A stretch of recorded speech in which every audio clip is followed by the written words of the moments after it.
Gesture group. One of the biggest mistakes a body language novice can make is to evaluate a single gesture in isolation from other gestures and without taking into account the circumstances. For example, digging your head can mean all sorts of things depending on the gestures that accompany it. Scratching your head, lice, sweating, getting lost, forgetfulness, lying. So, to understand the meaning of a gesture correctly, we need to learn to see the whole group of gestures, not just one. Like any other language, body language consists of words, sentences, and punctuation. Each gesture is like a separate word, and a word, as we know, can have several different meanings. It is only when a word is in its proper place in a sentence, together with the others, that it acquires its true meaning. In the same way, gestures are always expressed sentences, and always tell the truth about a person's emotions or mood. An insightful person is one who constantly reads the nonverbal sentences of his interlocutor and compares them with his verbal sentences. The basic gesture is the hand touching the face, with the index finger pointing towards the forehead, the big finger covering the mouth and the thumb supporting the chin.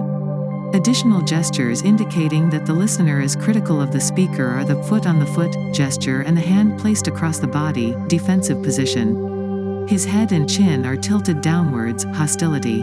This nonverbal sentence would sound something like this: I don't like what you're saying and I strongly disagree with it. Don't forget to click the subscribe button to help my channel grow, giving me the motivation to keep creating content. Coincidence. Suppose, in a lecture, you ask the listener's opinion on what you were saying. If he expresses his disagreement with your ideas, then his nonverbal signals coincide with his verbal ones.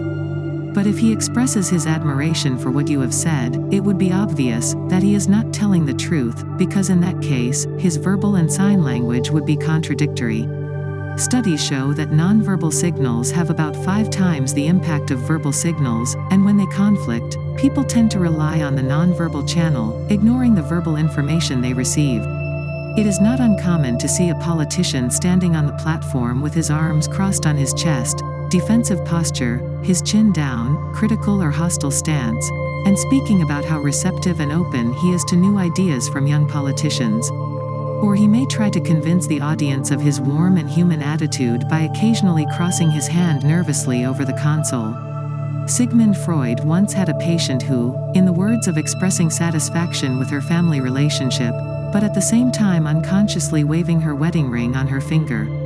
Freud knew the significance of this unconscious gesture and was not surprised when, after the patient's complex marital problems became clear.